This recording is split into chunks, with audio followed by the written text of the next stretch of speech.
पाकिस्तान ने दूसरी भी एक बहुत अच्छा काम हमारे हुआ है कि क्रिप्टो के हवाले से और ब्लॉकचेन के हवाले से ये दे रहा है दुरुस्त है। बड़े यंग नौजवान है, साकिब नाम है गालिबन, तो जी। उनको आज अपॉइंट किया है और मेरा ख्याल है कि ये बहुत ज़रूरी था।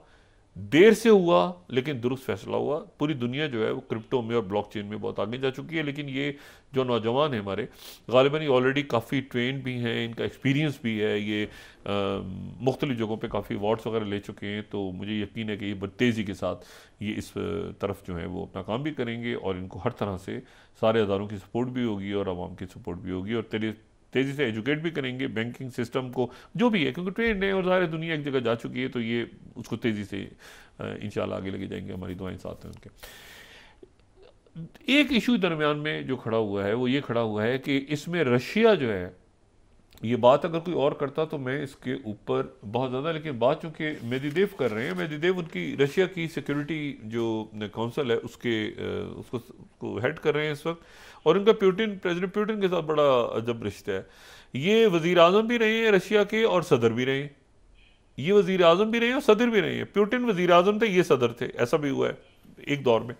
तो मेदवेदेव जो हैं ये बड़े एक इम्पॉर्टेंट पर्सनैलिटी हैं, दिमित्री मेदवेदेव, जो रशिया के बड़े इम्पोर्टेंट लीडर हैं।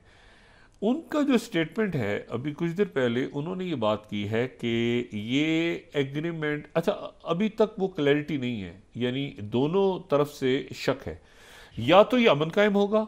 अच्छा ये तो गया ना, यूक्रेन तो बीच में फारिग, तब इसको कोई इंटरेस्ट नहीं है ज़ेलेंस्की को अपने मुल्क से, ये पैसा बनाओ, करप्शन, पैसा खाओ, ये करो, वो करो, फलां करो, ये इसको कोई इंटरेस्ट नहीं है ज़ेलेंस्की को। ये अपने ना मुल्क का ना लीडर है, ना इसको इंटरेस्ट है कि मुल्क में जंगबंदी हो, बल्कि जितनी जंग चलेगी आगे उतना इसका काम भी चलेगा।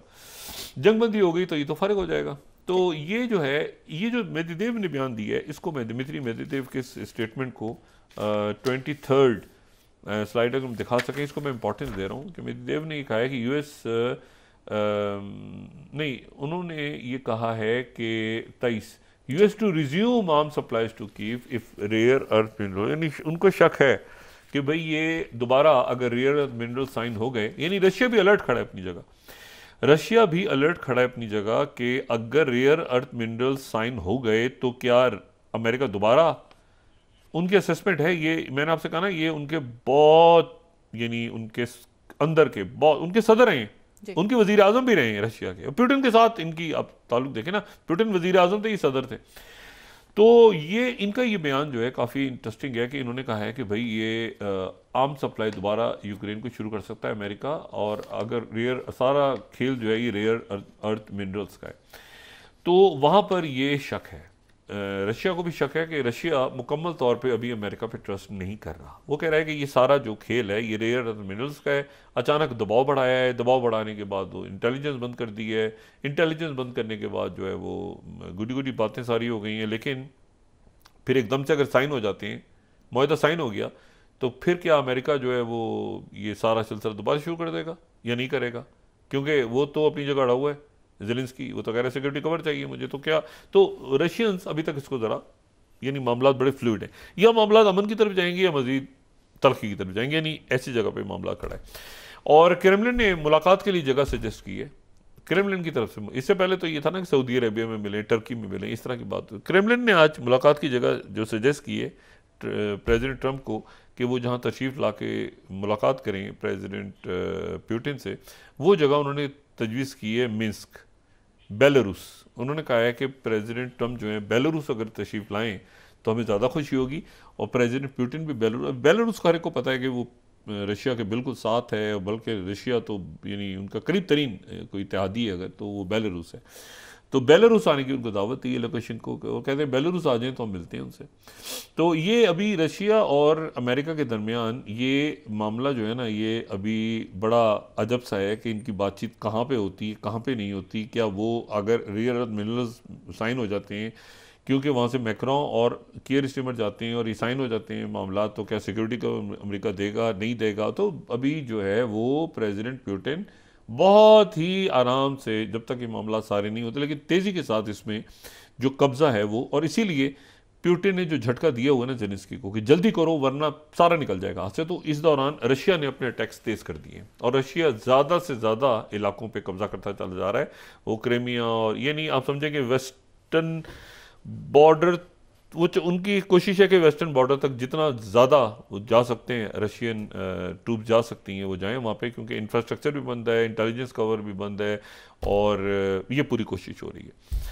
तो ये बड़ी सिचुएशन बड़ी फ्लूइड है। मैंने कहा ना, या तो यमन की तरफ जा रहा है मामला, या एक डबल क्रॉस हो रहा है, या ये फेयर डील हो रही है, ये डबल क्रॉस हो रहा है, एक दूसरे को धोखा दे रहा है अमेरिका और रशिया, या ये है कि ये प्रॉपर डील की तरफ जा रहे हैं। क्योंकि मेदवेदेव का ये स्टेटमेंट जो है इंपॉर्टेंट है, और प्रेसिडेंट पुतिन का अचानक कहना कि वो, और कि मतलब वो तो सॉफ्ट हो गया ना अचानक कि जेलेंस्की को मसला नहीं, वो आएगा साइन करेगा, साथ ही ये ट्वीट भी होना शुरू हो गए, और साथ ही जो है वो उधर से वो कोलिजन ऑफ विलिंग 2 दिन पहले कितना टेंस था यूरोप, कोलिजन ऑफ विलिंग बन रही है। ईयू की जो सरबराह हैं वो 800 बिलियन डॉलर इकट्ठे, यूरोज इकट्ठे कर रही हैं, और वो कह रही हैं कि ये जो है ये रियाम यूरोप की तरफ हमने जाना है और सारा। तो एकदम ट्रंप ने जो है वो दोबारा उसको, यानी जेलेंस्की से प्रेशर हटाया। जेलेंस्की ने गुडी गुडी भेजे साइन, अब मंगल की डेट मांग रहे हैं। मंगल के दिन वो कह रहे हैं कि मंगल को अगर हम पीर को आ जाते हैं, प्रेसिडेंट मैक्रोन और कीर स्टेमर, तो हम पीर को आ जाते हैं या हम इतवार को फ्लाई कर जाते हैं, तो पीर के रोज़ ही माहिदा साइन हो जाए। तो ये अभी इस वक्त कोशिश हो रही है, देखते हैं कि ये होता है कि नहीं होता। ये बड़ा इंपॉर्टेंट है इस वक्त। और मजीद प्रेशर बिल्ड करने के लिए उन्होंने इंटेलिजेंस कवर भी हटा लिया, तो यहाँ मजीद पैनिक है यूरोप में कि जल्दी करो पहुँचो वहाँ पे मदद लो जाके प्रेसिडेंट ट्रंप से। दूसरा जो इसमें एक, इसके साथ ही दूसरा जो वाक़या है जो बड़ा इस वक्त अहमियत इख्तियार कर गया, वो ये है कि वहाँ पे जो अरब समिट हुई, अरब समिट में जो मिस्र के प्रेसिडेंट अब्दुल फत्ताह सीसी ने, और साथ ही जो बहरीन के जो बादशाह हैं वो, उन्होंने कोचेयर किया, दोनों ने, सारे अरब ममालिक उसमें मौजूद थे। और उसमें जो एग्रीमेंट साइन हुआ, अगर हम उसको दिखा सकें यहाँ पे, तो उस एग्रीमेंट को अगर बड़ी स्क्रीन पे दिखाएंगे तो ज़रा हम इसको देखें तेज़ी के साथ। इसमें turning Gaza to smart city, इसके ऊपर सऊदी अरेबिया भी एग्री कर गया, इसके ऊपर ईरान ने भी इसको इंडोर्स कर दिए, सारे अरब ममालिक ने इंडोर्स कर दिया है। ख़ास तौर पे इसमें जो अहमद शरा हैं उन्होंने नुक्ता उठाया है कि जी गोलान की पहाड़ियाँ, क्योंकि 67 के बॉर्डर पे जाना है। अब ये जो हुआ है कि इसमें स्मार्ट सिटी बनाया जाएगा, इसमें ये पूरा इन्होंने 5 सेक्टर सिटी होगा। अगर हम इसको तेज़ी से आगे हम बढ़ाएं, इसको तेज़ी से 5 इसके सेक्टर्स होंगे गज़ा शहर के। एक में रफ़ा होगा, लॉजिस्टिक्स सेंटर होगा, दूसरा खान यूनुस होगा, साइंस एंड नॉलेज सेंटर तामीर होगा वहाँ पे, देर अल बलागा सेंटर होगा, फिर गज़ा में गवर्नमेंट हेडकोार्टर्स होंगे, फिर नॉर्थन गज़ा में कल्चरल सेंटर होंगे। ये 5 इलाकों में शहर डिवाइड होगा। फिर उसके बाद अर्बन प्लानिंग होगी। 6 बेसिक जोन्स हैं यहाँ पे इजिप्शियन प्लान के मुताबिक। उसमें लो डेंसिटी रेजिडेंशियल जोन्स हैं, मीडियम डेंसिटी जो बड़ी बिल्डिंग्स होंगी, और हाई डेंसिटी जो हाई राइज बिल्डिंग्स होंगी, ठीक, कमर्शियल और ट्रांजिट हब्स के पास। फिर उसके बाद कमर्शियल मिक्स जोन्स होंगे, और ये सारा कुछ करते करते, और फिर उसके बाद आखिर में जाके इन्होंने इसमें अगर हम बिल्कुल चले जाएं तो प्लान्स पॉलिटिकल साइड पे हम चले जाएं, अगर बिल्कुल आखिर में हम जाएं, इसके पॉलिटिकल साइड क्या होगी, तो पॉलिटिकल साइड जो है इसकी वो नज़र आती है हमें इस तरह से कि ये जो है ये एक independent state along side Israel, ठीक है। और हम अगर आगे जाएँ, इसको हम तेज़ी से, हम पॉलिटिकल साइड आ गई, तो ये है कि एक इंडिपेंडेंस जो है स्टेट अलॉन्ग साइड इसराइल, यानी 2 रियासती हल, और clear political framework with international law, 2 state path, ठीक है। प्लान में जो है वो फ़लस्तीनी हकूक़, 2 रियासती हल, और उसके बाद ये इसराइली सिक्योरिटी, सेल्फ डिटर्मिनेशन। ये उसके बाद किलिंग सिविलियंस, चाहे वो फ़लस्तीनी हो इसराइली हो, ये कंडेम होंगे, ख़त्म हो जाएंगे। गज़ा स्ट्रिप जो इंटेग्रल पार्ट होगी फ़लस्तीनी लैंड का, और उसके बाद ये separating it from West Bank जो है ये अंडरमाइन पीस, ये नहीं इकट्ठे होंगे दोनों। अच्छा, और उसके बाद ये कि जो गज़ा का क्राइसिस है वो, फिर उसके बाद उन्होंने भी बात की इंटरनेशनल कम्युनिटी भी इसमें आ जाएगी, और गवर्निंग गज़ा में वो कहते हैं कि सीज़ फायर रहेगा। इसमें जो है वो इजिप्ट की, कतर की, अमेरिका की सपोर्ट रहेगी सीज़ फायर में, और गवर्निंग गज़ा स्ट्रिप जो है वो पैलेस्टीन गवर्नेंस आ जाएगी इसमें 1967 के बॉर्डर्स पे। ये वो बात है तो अहमद शरा के लिए बहुत इंपॉर्टेंट है, क्योंकि इसमें ये अहमद शरा जो है उनका कहना ये है कि इसमें हर हाल में गोलान की पहाड़ियाँ या वो देंगे या हम ले लेंगे, यानी अहमद शरा बहुत ज़्यादा सख्त मौक़िफ़ के साथ इसमें शरीक हुए हैं, उनका बिल्कुल क्लैरिटी है कि ये इसमें ऐड करें। अच्छा, उसके बाद ये है कि ये ट्रांजिशन होगी 6 महीने के लिए, उसके बाद ये अफेयर्स देखेगी, कमेटी होगी, ये गालिबन इसमें टेक्नोक्रेट्स आएंगे, अम्ब्रेला ऑफ पैलेस्टीनियन गवर्नमेंट, ये बात ध्यान में रखें, पैलेस्टीनियन गवर्नमेंट। अब पैलेस्टीनियन गवर्नमेंट के अंदर जो है वो यानी पैलेस्टीनियन अथॉरिटी, पैलेस्टीनियन गवर्नमेंट, ठीक है ना, और ये है कि ये इसमें टेक्नोक्रेट्स होंगे, और हमास का कहना ये है कि हम इसमें से अलग होने को तैयार हैं। अच्छा, ये तो हो गया मामला, ये पूरा अप्रूव हो गया, मीटिंग हो गई, सारा कुछ हो गया ख़त्म।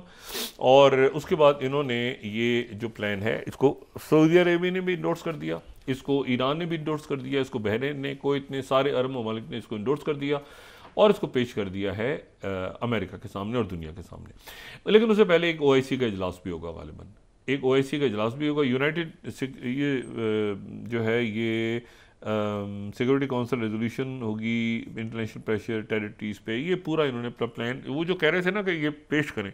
जॉर्डन के जो किंग हैं, किंग अब्दुल्ला, वो भी मौजूद थे, उनकी भी बड़ी ज़बरदस्त तकरीर उन्होंने की है और खुल के उन्होंने बात की है इसमें। और ये जो फ़लस्तीनी अथॉरिटी का कहना ये है कि अगर इस मंसूबे के ऊपर अमल ना हुआ और ये बात आगे ना बढ़ी तो इसराइल के साथ हम अपने ताल्लुकात तोड़ देंगे।